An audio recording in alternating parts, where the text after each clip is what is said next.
Nobody expected Elon Musk to be caught off guard. It was supposed to be a routine Q&A session.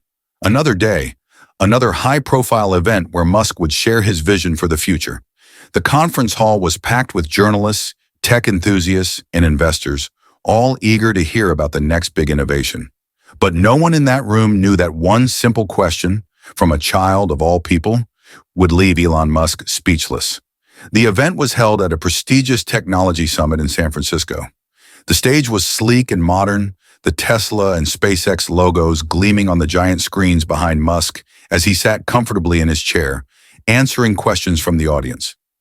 For the past hour, the questions had been technical, business-focused, and predictable. When will Tesla release a new affordable model? How soon until we see the first human colony on Mars? What's next for Neuralink?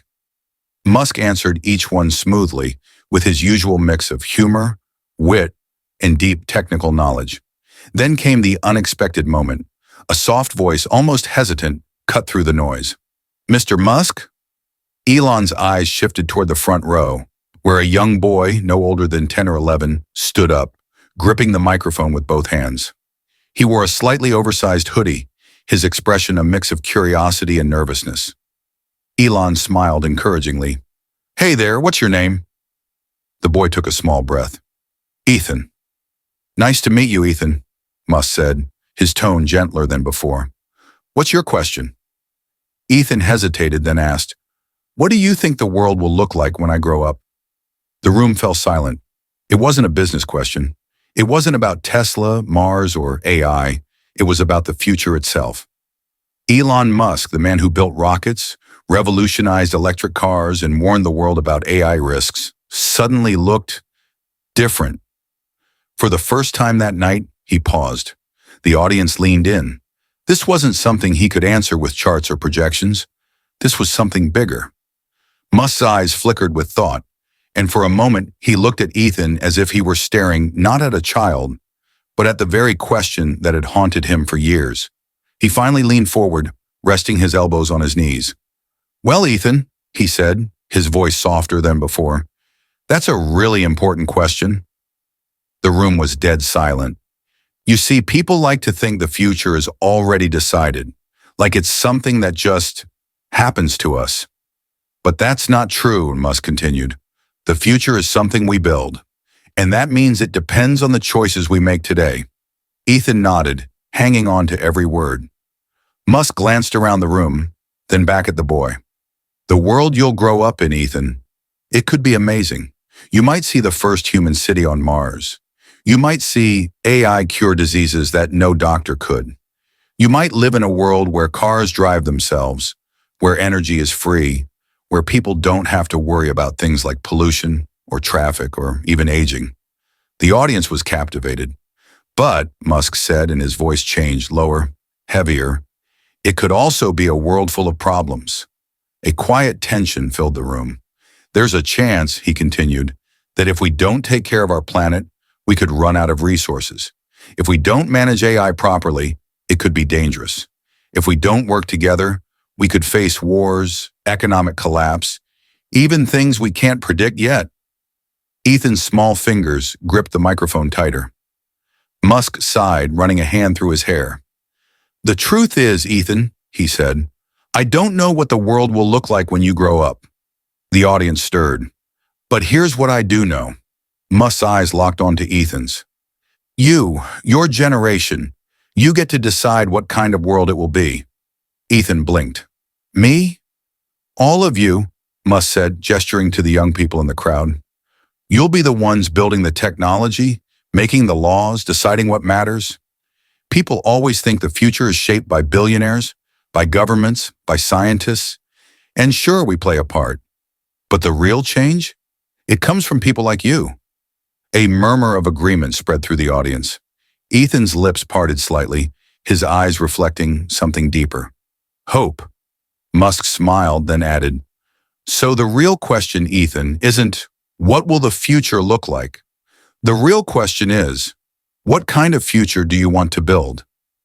Ethan's small face lit up, and for the first time, the entire room realized something. This wasn't just a child asking a billionaire about the future.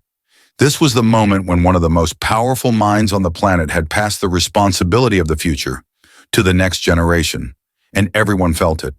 The silence that followed wasn't awkward, it was overwhelming. Even the most hardened business executives in the room looked visibly moved. Some whispered among themselves. Others simply sat there, reflecting on the weight of what had just been said. Musk leaned back in his chair, letting Ethan absorb his words. Then finally the boy smiled.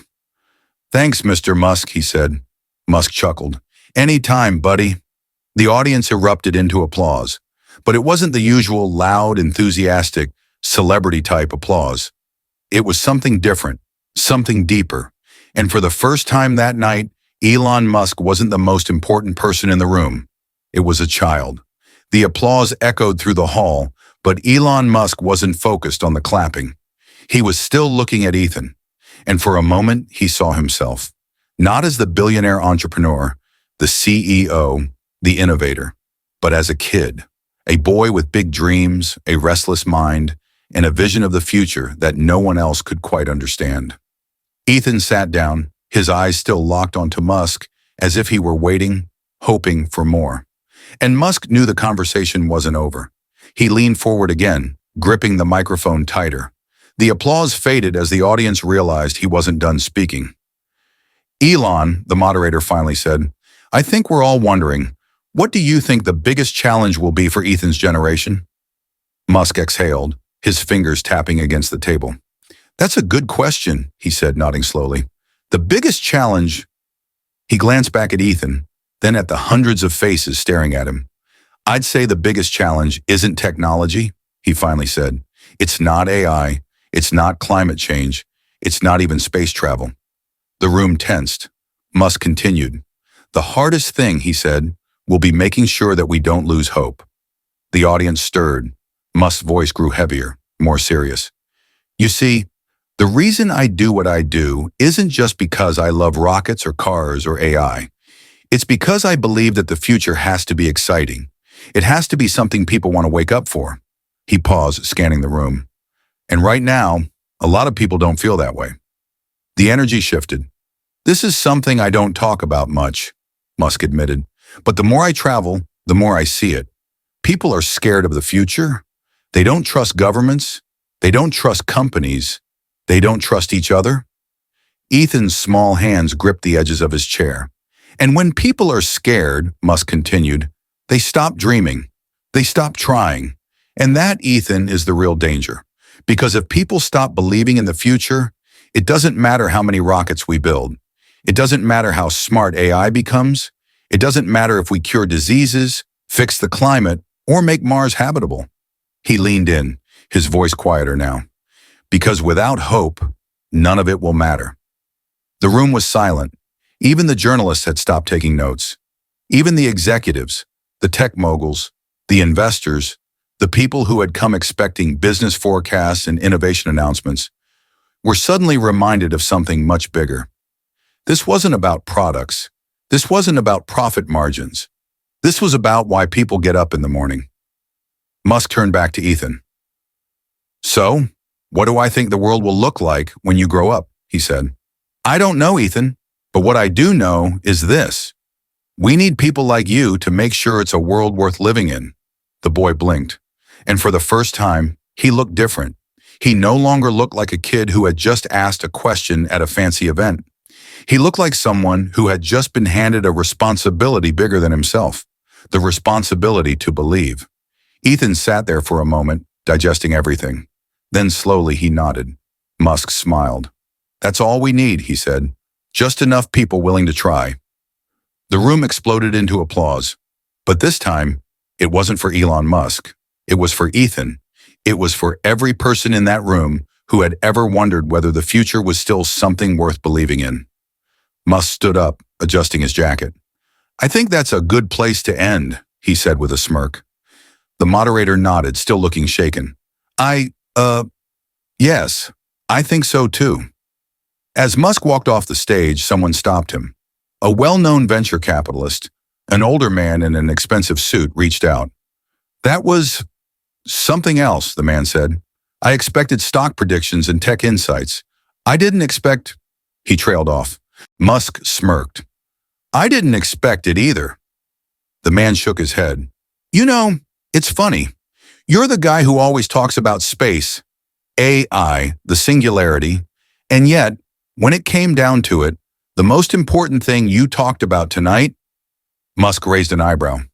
Wasn't any of that, the man finished. It was just hope. Musk chuckled. Yeah, well, turns out that's the hardest thing to build. And with that, he walked out, leaving behind a room full of people who, for the first time in a long time, were thinking about the future in a different way.